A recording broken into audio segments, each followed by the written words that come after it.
안녕하세요. 송은섭입니다. 기도와 응원해 주신 분께 감사합니다. 본 영상 설교는 새가족교회 주일 설교 메시지입니다. 교회 성도님들과 신앙생활의 새가족을 위한 쉬운 메시지를 전합니다. 오늘은 가을 감사주일, 종교개혁 기념주일로 예배를 드리며 메시지를 전하기를 원합니다. 오늘 주일 메시지 하나님의 말씀은 요한복음 6장 1절에서 15절까지이며 설교 제목은 배불리 먹고 남았다입니다. 아주 유명한 오병이어 사건을 말씀으로 전하기 원합니다. 예수님에 대한 17번째 이야기로 오늘 설교를 전하는데요. 이 시간을 통해서 저와 여러분이 함께 성경 말씀을 깊이 알아가고 저와 여러분의 삶 속에서 하나님 나라 복음을 사는 은혜가 넘치기를 바랍니다. 오늘 성경을 읽기 전에요. 종교개혁일에 대해서 설명을 좀 드리고자 합니다. 종교개혁일은 마틴 루터가 교회의 면죄부 판매 부당성을 주장하여서 95개조 반박문, 95개 조항의 반박문을 비텐베르그 대학 교회문에 붙인 사건이 있었던 그날 1517년 10월 31일을 기념하는 날입니다.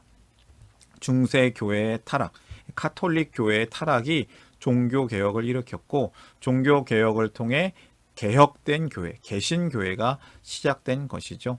당시 카톨릭 교회는 참 뭔가 문제가 많았습니다. 면죄부를 판매했고요. 또 교회에 성직자 타락이라든지 성직 매매 아주 안 좋은 일들이 많았습니다. 그런데 지금의 한국교회가 참 부정적 상황에 놓여져 있습니다. 목회자의 돈 문제, 성 문제, 권력의 타락 문제, 교회 안쪽에, 교회 바깥쪽에 이단의 문제 등 많은 부정적 상황에 놓여져 있습니다. 어쩌면 지금 이 시대가 다시 종교개혁이 필요한 현실인 것 같습니다. 루터와 칼뱅 같은 종교개혁 지도자를 중심으로 카톨릭 교회에 반발하여서 오직 성경, 오직 믿음, 또 오직 은혜, 오직 하나님께 영광을 돌리기 위해서 개혁된 교회를 시작하게 된 겁니다. 우리가 이 종교개혁일을 깊이 기념해서 보내길 원합니다. 10월 31일은 또한 세상에서 할로윈 데이라고도 부르는데요. 그러한 날보다는 우리가 뜻깊은 날로 보내길 원합니다. 이 할로윈 데이 때문에 세상에 지금 아픈 뉴스가 좀 심각한 일들이 일어나서 조금 마음이 힘든 일들이 있습니다. 우리가 믿는 자로서 함께 그들을 위로하기를 원하고 또 기도하기를 원합니다. 오늘 가을 감사주일과 종교개혁 기념주일로 말씀을 전하기를 원합니다. 요한복음 6장 9절 말씀을 같이 읽어볼까요? 새번역 성경으로 읽겠습니다. 여기에 보리빵 5개와 물고기 2마리를 가지고 있는 한 아이가 있습니다. 그러나 이렇게 많은 사람에게 그것이 무슨 소용이 있겠습니까? 오늘 이야기는 아주 유명한 사건, 오병이어의 사건이라고 합니다. 마태, 마가, 누가복음에도 나옵니다. 모든 복음서에서 기록된 유명한 사건인데 중요한 해설은 요한복음에 나와 있습니다. 요한복음은 이 사건을 단순히 배고픈 문제를 해결한 기적으로만 소개하지 않고 생명의 떡이신, 생명의 빵이신 예수님을 믿는 것, 예수님을 먹는 것, 그것이 영원한 생명, 하나님 나라 복음을 누리는 삶이라고 가르치고 있습니다. 오늘 성경 이야기에서 예수님께서 무엇을 말씀하고 싶어 하는지 잘 살펴보았으면 합니다. 예수님을 많은 사람들이 따라갑니다. 큰 무리가 예수님을 따라갔다고 합니다. 요한복음 6장 1절에서 4절은 오늘 이야기의 배경이 나와 있는데요. 예수님께서 바람아 멈추어다. 바람을 멈추시고 바다를 잠잠하게 하셨고요. 그리고 나서 갈릴리 바다, 곧 디베랴 바다 건너편으로 가셨는데 여전히 큰 무리가 예수님을 따라갑니다. 그것은 그들이 예수님이 병자를 고치신 기적들을 보았기 때문이라고 하고요. 예수님께서 계속 말씀을 전하시는데요. 산에 올라가서 제자들과 함께 앉으셨습니다. 마침 유대 사람인 명절인 유월절이 가까운 때가 됩니다. 날이 저물어가고 빈들에 놓여져 있습니다. 사람들이 무척 배가 고픕니다. 이때 예수님께서 그 무리들을 불쌍히 여기시고 제자들에게 말을 합니다. 우리가 어디에서 빵을 사다가 이 사람들을 먹이겠느냐? 예수님께서 정말 사람들을 사랑하신다. 사람을 사랑하는 사람들을 아껴주신다라는 마음이 느껴집니다. 제자 빌립에게 말씀하신 내용이에요. 우리가 어디에서 빵을 사다가 이 사람을 먹일 수 있겠느냐. 오늘 이야기 가운데 예수님의 깊은 사랑을 느꼈으면 합니다. 오늘 설교를 위한 3가지 질문을 준비했습니다. 이해하기 쉬운 질문이며 답도 쉽습니다. 메시지를 듣는 분들에게 본문을 이해하는 도움이 되는 질문이 되었으면 합니다. 첫 번째 질문은 예수님의 말씀에 제자 빌립과 안드레는 어떻게 반응했는가? 두 번째 질문, 예수님은 어떤 기적을 나타내셨는가? 세 번째 질문은 기적을 경험한 사람들은 예수님께 어떻게 반응했는가입니다. 한 가지씩 살펴볼까요? 첫 번째 질문이었어요. 예수님의 말씀에 빌립과 안드레는 어떻게 반응했는가? 빌립은 많은 사람을 먹이려면 돈이 많이 들 것으로 계산했습니다. 아마 불가능하다고 느꼈을 겁니다. 200데나리온이 든다고 했습니다. 1데나리온이 하루치 일꾼의 품삯입니다. 그러니까 200데나리온은 200일치죠. 요즘은 주 5일, 주 6일이 아니라 주 5일씩 일하니까요. 아마 10개월 정도 일해야 200일 정도 될 것 같습니다. 하루에 얼마나 받을까요? 하루에 하루 일값으로 10만 원, 15만 원씩 받는다고 하면 2천만 원에서 3천만 원 정도 될까요? 아무튼 큰 돈이 든다는 거죠. 5천 명이나. 사실 5천 명도 남자만 5천 명이라고 했으니까 실제로는 사람들이 훨씬 많았을 거예요. 한 7천 명이나 10,000명까지도 되지 않을까. 아무튼 이렇게 얘기를 하는데 빌립은 계산을 해서 빵 200데나리온 어치를 가지고서도 충분하지 않을 것 같다라고 대답하였고, 안드레는 한 아이가 가지고 있는 오병이어 보리빵 5개랑 물고기 2마리를 가지고 오면서 이 많은 사람에게 소용이 없을 것 같습니다. 무슨 소용이 있겠습니까? 라고 반응을 합니다. 비슷하지만 조금 다른 반응이 있어요. 조금 달라요. 둘 다 불가능하다고 대답을 하는데 안드레는 뭔가 가지고는 왔어요. 이것밖에 없습니다. 이거라도 예수님의 말씀에 빌립과 안드레는 부정적으로 반응한 것이죠. 그런데 예수님은 너희가 그들에게 먹을 것을 주어라. 이렇게 제자들에게 명령합니다. 마태복음에는 어떤 이야기가 있냐면요. 마태복음 이야기에서는 예수님께서 그들을 불쌍히 여기셨다라는 표현이 나와 있고요. 저녁 때 빈들의 날도 이미 저물었던 그 상황을 보여주면서 제자들에게 이렇게 얘기하는 것이죠. 제자들은 사실 이렇게 얘기해요. 무리들을 헤쳐 보내어서 제각기 먹을 것을 사 먹게 마을로 보내시는 것이 좋겠습니다. 우리가 돈이 없습니다. 그들을 그냥 헤쳐서 보내는 게 좋겠습니다. 그런데 예수님께서 말씀하시죠. 그들이 물러갈 필요가 없다. 너희가 그들에게 먹을 것을 주어라. 여러분, 예수님은 지금 병을 고치고 계셨어요. 병을 낫게 하시는 하나님이세요. 그러면 그 하나님이 배고픔은 없앨 수 없는 분이실까요? 우리 예수님은 배고픔도 채우시는 하나님이십니다. 저는 믿습니다. 모든 문제를 해결하시는 분이시죠. 제자들이 그 예수님을 하나님으로 믿기를 예수님께서는 원하셨을 거예요. 예수님께서는 계속해서 제자들을 훈련시키고 계십니다. 그래서 제자들을 통해서 사람들에게 먹을 것을 주려고 하시는 거예요. 너희가 주어라. 근데 없는 걸 어떻게 줘요? 없는 것을 어떻게 줄 수 있을까요? 예수님께서 제자들의 빈손에 먼저 채워주시면 그것을 전하면 되게 되어 있습니다. 첫 번째 메시지를 발견합니다.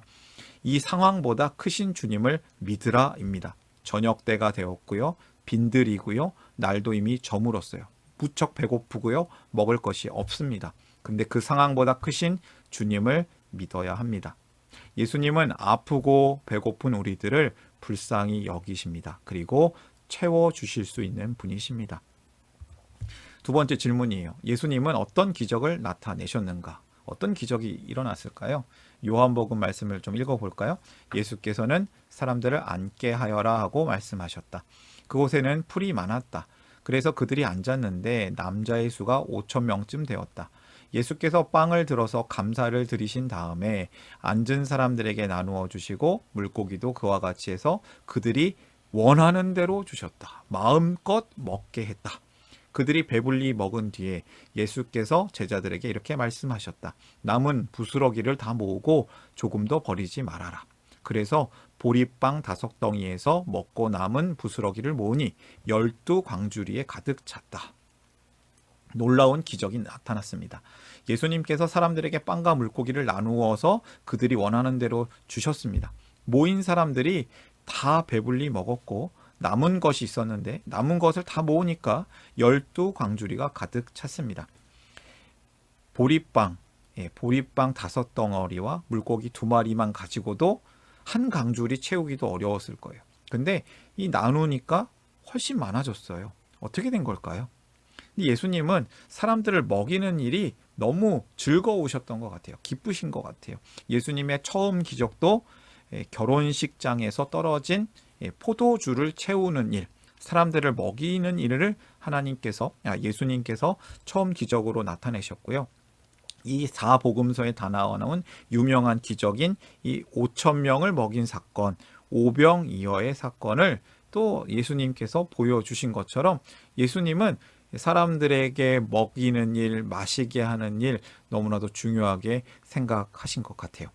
로마서에 사도 바울 선생님은 분명히 이렇게 얘기했거든요. 하나님의 나라는 먹는 일과 마시는 일이 아니라 성령님 안에서 누리는 의와 평화와 기쁨입니다. 라고 말했는데 이상하게도 예수님은 계속 먹는 기적, 마시는 기적을 보여주십니다. 이 일이 모순일까요? 아니요, 모순이 아닙니다. 사람을 먹이는 일, 예수님의 기적, 사람들에게 마실 음료수를 주시고 사람들에게 먹을 것을 나누어 주심, 이거는 하나님 나라가 임하는 것을 보여주신 것이죠. 하나님 나라가 근데 먹는 것과 마시는 것보다 더 큰 거라는 거예요. 그것을 뛰어넘는 모든 결핍, 모든 부족함을 채우시는 게 복음, 영원하고 완전한 하나님 나라 복음을 예수님이 전하고 계신 겁니다. 그래서 하나님의 나라는 먹는 것과 마시는 것에만 있지 않다고 얘기한 것이죠. 여러분, 두 번째 메시지를 전합니다. 예수님께서 채워주십니다. 채워주시는 은혜를 받으라. 예수님은 깨지고 부족한 삶을 채워주십니다. 아멘. 세 번째 질문입니다. 기적을 경험한 사람들은 예수님께 어떻게 반응했는가? 사람들은 예수께서 행하신 표징을 보고 이분은 참으로 세상에 오시기로 된 그 예언자이다 하고 말하였다. 예수께서는 사람들이 와서 억지로 자기를 모셔다가 왕으로 삼으려고 한다는 것을 아시고 혼자서 다시 산으로 물러가셨다. 기적을 경험한 사람들이 예수님을 그 예언자시구나, 우리를 이 압박에서 구원하실 그 예언자시구나, 우리를 정치적으로 국가적으로 새로운 나라를 세울 왕이시구나, 억지로 예수님을 모셔다가 왕으로 삼으려고 하는 기적을 경험한 사람들 이야기입니다. 예수님은 물러가셨죠. 사람들은 기적을 일으키신 예수님에게 무엇을 느꼈을까요? 아주 큰 매력을 느낀 거예요. 아, 나를 위해서, 나의 이익을 위해서, 나의 기적을 위해서 예수님이 도와주시겠네. 예수님을 자신을 배부르게 하는 신으로 본 거예요. 나를 배부르게 하는 구원자. 예수님께서 이렇게 말씀하십니다. 제자들에게 말씀하십니다. 내가 진정으로 너희에게 말한다. 너희가 나를 찾는 것은 표징을 보았기 때문이 아니라 빵을 먹고 배가 불렀기 때문이다. 예수님은 콕 집어서 뭐라고 얘기하냐면요. 사람들이 나를 찾는 것은 빵 때문이다. 배불러서 그런 거다. 그러나 예수님이 진짜 전하고 싶은 이야기는 없어질 빵이 아니라 영원한 빵을 먹으라는 말씀입니다. 이 알쏭달쏭한 이야기의 영원한 빵은 누굽니까? 예수님 자신입니다. 예수님은 현실의 문제도 해결하실 수 있는 분이시지만 현실의 문제, 배고픔을 해결하기 위해서만 예수님을 찾는 모습은 참된 신앙이 아닙니다. 하나님을 믿는 것이 아니라 나의 소원을 이루어주는 내가 만든 가짜신을 믿는 것이 돼버리기 때문입니다. 여러분, 온전한 예수님을 믿어야 되지 않겠습니까? 예수님이 스스로 이렇게 얘기합니다. 먹으면 죽지 않는 빵이 있다. 그게 누구냐? 나다. 내가 진정으로 너에게 말한다. 믿는 사람은 영생을 가지고 있다. 나는 생명의 빵이다. 너희 조상은 광야에서 만나를 먹어서도 죽었다. 그러나 하늘에서 내려오는 빵은 이러하니 누구든지 그것을 먹으면 죽지 않는다. 세 번째 메시지입니다. 생명의 빵을 먹으라. 생명의 빵을 믿으라. 생명의 빵이신 예수님을 믿으면 영원한 생명을 얻습니다. 오늘의 메시지를 정리하겠습니다. 상황보다 크신 주님을 믿으라. 예수님은 아프고 배고픈 우리를 불쌍히 여기십니다. 우리의 문제보다 더 크신 주님을 바라보고 믿기를 원합니다. 두 번째, 채워주시는 은혜를 받으라. 예수님은 깨지고 부족한 삶을 채워주시는 주님이십니다.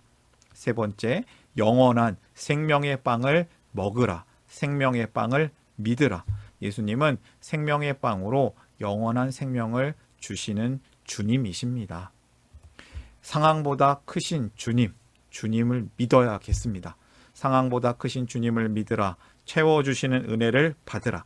영원한 생명의 빵을 먹으라. 배불리 먹고 남았습니다. 우리 주님께서 우리를 채워주십니다. 깨어져서 텅 비어있는 우리를 채우시는 예수님, 그 예수님과 함께 살아나고 함께 살아내고 예수님과 함께 다른 이들을 살려내는 복의 통로로 살기를 원합니다. 기도하겠습니다.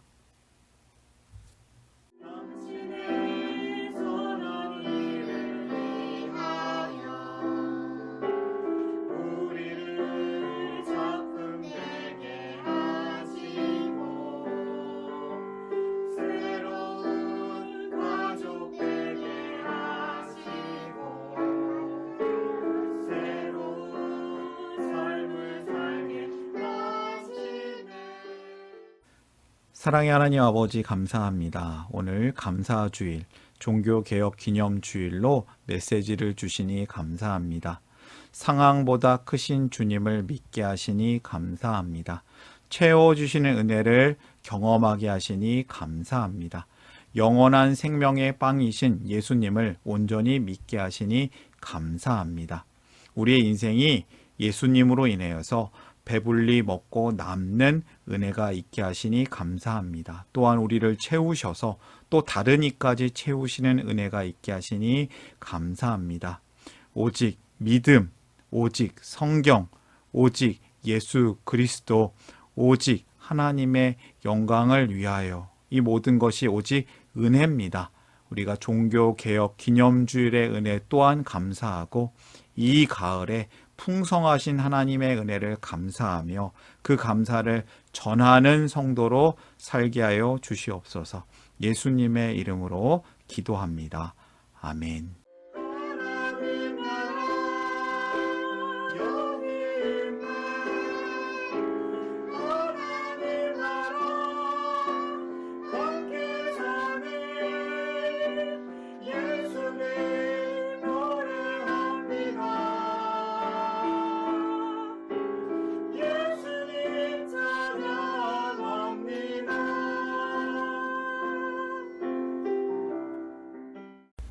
샬롬 송은섭입니다. 저를 통해 또는 누군가의 추천과 우연한 기회로 이 메시지를 보게 되신 분들께 감사합니다. 모든 성도님들은 하나님 나라의 새가족이십니다.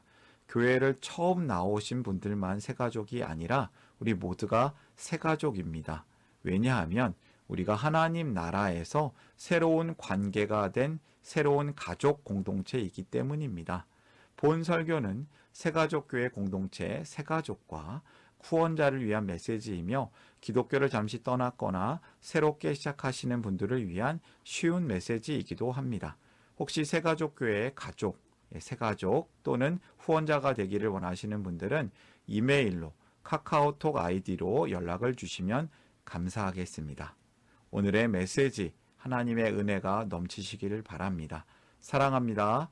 축복합니다.